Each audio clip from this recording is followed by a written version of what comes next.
Bismillahirrahmanirrahim. Banyak yang bertanya kepada saya, Kang, metode investasi ala SUPI itu seperti gimana sih? Pada video kali ini, saya akan mencoba menjelaskan dasar dari pemikiran investasi ala SUPI. Untuk memahami pola pikir investasi ala SUPI, ada beberapa rujukan buku yang perlu dibaca untuk mendapatkan pemahaman menyeluruh. Di antaranya, The Essence Project, Rahasia Penciptaan atau Rahasia Manifestasi, Stock Market Undercover and the Hidden Agenda, 24 modul investasi ala SUPI, 24 modul The Essence Project, 24 modul The Master Key System, kupas tuntas cryptocurrency, kaya terencana dari uang digital, SUPI Investing, rekam jejak investasi ala SUPI. Semua buku-buku di atas, modul-modul di atas bisa didapatkan dengan mengikuti pelatihan elit SUPI Investing. Bila tidak sempat membaca dan mempelajarinya, mungkin akan ada beberapa kesalahan pemahaman. Namun saya mencoba untuk memberikan gambaran yang mudah-mudahan bisa memberikan pemahaman kepada siapapun yang mencoba memahami. Saya akan bagi beberapa tahapan manusia berdasarkan tingkat pemahaman dan kebutuhannya. Manusia koridor primer, fokus kepada kebutuhannya yang primer. Tujuan penciptaan untuk memberikan kebajikan seluas-luasnya kepada seluruh alam, menjaga kelestarian lingkungan agar lingkungan senantiasa memberikan apa-apa yang dibutuhkannya secara berkelanjutan. Dari lingkungan, kita mendapatkan apa yang dibutuhkan agar tetap memiliki daya dan energi, air bersih, makanan, minuman, untuk bisa memberikan asupan energi untuk bisa terus hidup. Kelemahan jasad menghadapi ekosistem kehidupan yang masing-masing berupaya untuk survival, mempertahankan eksistensinya, yang terkadang menjadi ancaman bagi manusia. Dalam hal ini, manusia mulai membutuhkan perlindungan, pakaian dan tempat tinggal yang nyaman, yang akan melindungi dari ancaman cuaca dan makhluk hidup lainnya. Kebutuhan untuk berketurunan untuk melanjutkan regenerasi makhluk yang bernama manusia agar tetap eksis dalam kehidupan. Dalam hal ini, kita membutuhkan pasangan. Tahap awal, manusia cukup pada tingkatan primer, dan ada beberapa wilayah yang eksis pada tingkatan primer. Daerah-daerah pedalaman yang tidak mengenal apa itu uang kertas. Manusia koridor sekunder. Pada tingkat sekunder, manusia tidak lagi berupaya memenuhi kebutuhannya secara langsung. Misalnya untuk memerlukan daging, tidak lagi harus berburu. Pada tingkatan ini, manusia mulai mengenal penyimpan nilai. Setiap upaya produktif dan jerih payahnya disimpan dalam sebuah alat rekam jejak nilai. Bisa berupa logam mulia, properti, tanah, kendaraan, mesin-mesin produksi, dan penyimpan nilai yang paling liquid bernama uang dalam berbagai bentuknya. Manusia koridor tersier. Pada tingkat ini, manusia sudah melampaui semua kebutuhannya. Sebuah nilai tidak lagi dari produktivitas. Nilai lebih cenderung kepada konsensus. Pada tingkatan ini, sebuah konsensus tidak lagi antar orang per orang berdasarkan prinsip saling ketergantungan. Konsensusnya bisa dibentuk dan dirancang dengan teknik sugesti masif. Tidak ada lagi ukuran benar dan salah, tidak ada lagi ukuran nalar dan logika. Apa yang berulang dan kemudian diterima oleh mayoritas masyarakat, maka itu akan menjadi sebuah konsensus. Kapitalisme adalah pemahaman yang sangat diuntungkan dalam tingkatan manusia koridor tersier. Dalam kapitalisme, satu-satunya yang harus dijaga adalah kapital. Dengan adanya jaminan terpenuhi kapital, maka apapun bisa diwujudkan dengan memanfaatkan semua sumber daya yang bisa dibeli dengan kapital yang dimilikinya. Pemenang dalam permainan ini adalah penguasa tertinggi dari sebuah konsensus kapital. Siapapun yang memegang kekuasaan suatu negara, aku tidak peduli selama aku yang mengendalikan keuangannya. Rothschild. Sebuah perjalanan manusia yang berupaya memahami sisi lain kehidupan yang kita namakan kemiskinan. Berangkat jam 3 pagi, kemudian berdesak-desakan naik bis, membuat aku tersadar bahwa kemalasan bukanlah menjadi penyebab kemiskinan. Karena orang-orang yang berpagi-pagi berupaya mencari rejeki, beberapa di antaranya adalah manusia yang dikategorikan miskin. Sebutlah seorang bapak penjual cobek. Ya, benar. Cobek yang terbuat dari batu. Satu set dengan ulekannya. Berpagi-pagi memikul beberapa cobek di kanan dan kiri. Kurang lebih 12 cobek. 6 di kanan dan 6 di kiri. Dengan total berat kurang lebih 30 kg. Bukannya mereka tidak paham bahwa cobek adalah barang awet yang tidak rutin dibeli orang, namun mereka tetap berharap mengais rejeki dari orang-orang sekelilingnya dan kasih sayang Sang Maha Pemberi rejeki. Sebutlah Tajudin, yang dari berjualan cobek mampu menyekolahkan anaknya hingga SMK. Hingga Tajudin harus berurusan dengan polisi dan dipenjara dengan tuduhan eksploitasi anak kecil karena beberapa pedagang cobeknya adalah anak-anak kecil. Beban berat ternyata tidak cukup. Pandangan orang yang sempit membuatnya tidak bisa tenang meskipun niat awal hanya mengais rejeki dan tidak ingin merugikan siapapun. Anak-anak yang bekerja padanya adalah sukarela, karena mereka tidak tahu jalan produktif untuk mencari sebuah nilai yang bernama rejeki. Sisi lain kehidupan yang kita namakan kekayaan. Meski setiap orang memanggilnya bos, namun Elon tidak merasa dirinya sebagai bos. Elon merasa dia hanyalah menjadi bagian dari orang-orang yang memahami dunia konsensus.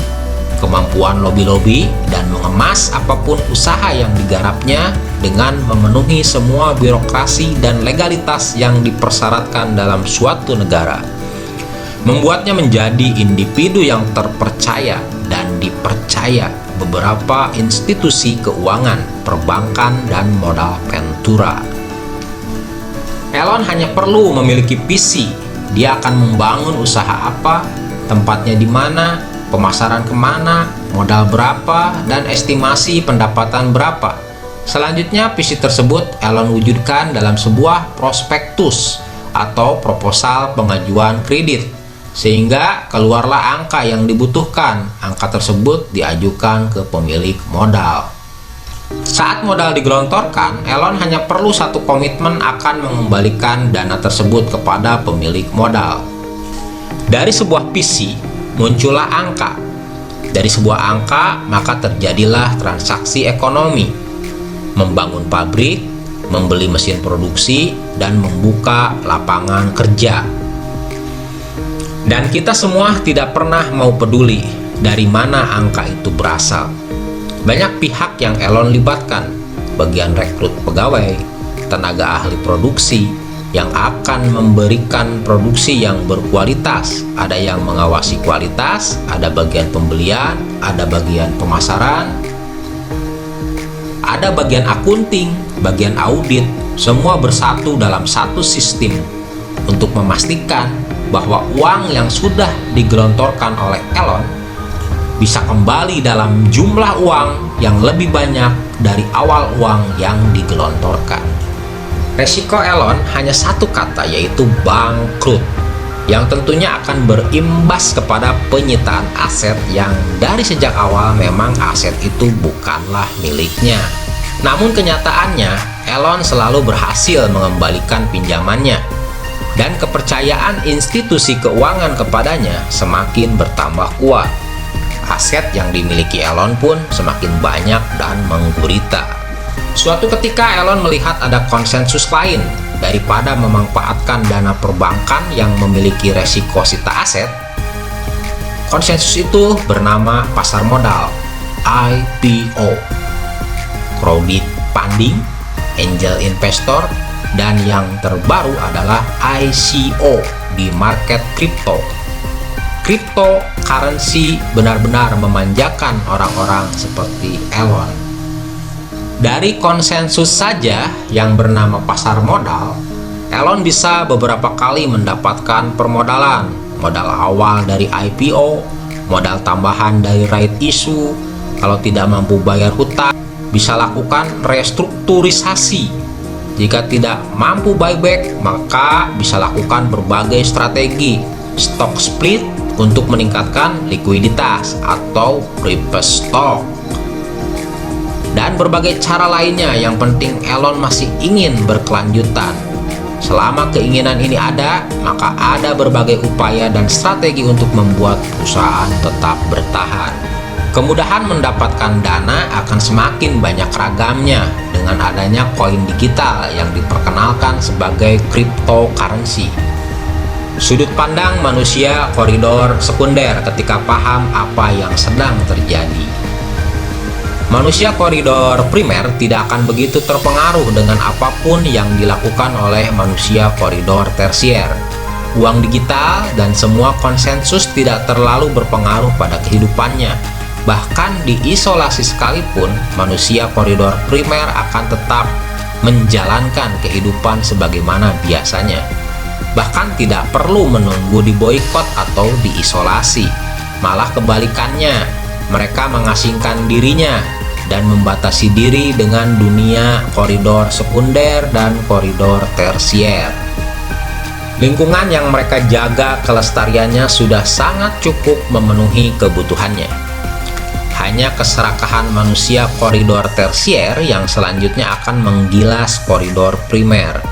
Namun sejauh ini, manusia koridor primer masih terlindungi dengan satu konsensus kelestarian budaya. Yang paling terpukul adalah manusia koridor sekunder karena mereka menjalankan hidup tidak pernah bisa lepas untuk berinteraksi dengan manusia koridor tersier.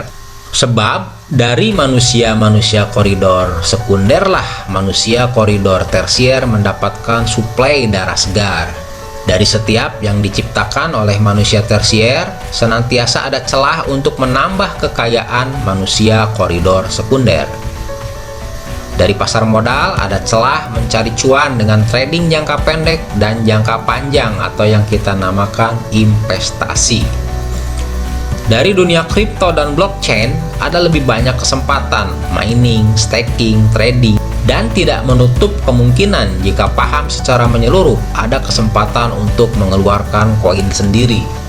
Kesempatan itu yang kemudian dianalisa dan dipelajari dengan harapan hasil kita mengambil dari dunia konsensus koridor manusia tersier bisa dimanfaatkan untuk mulai membangun koridor manusia sekunder dengan level kekuasaan sekelas manusia tersier.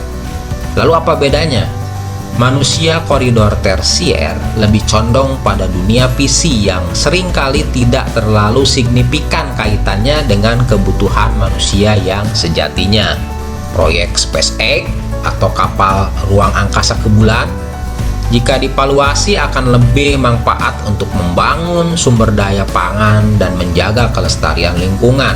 Tersier tidak berhenti membangun kolam kekayaan dari sumber PC menjadi satu kenyataan yang kemudian dinikmati oleh banyak manusia. Kenapa saya sebut tersier?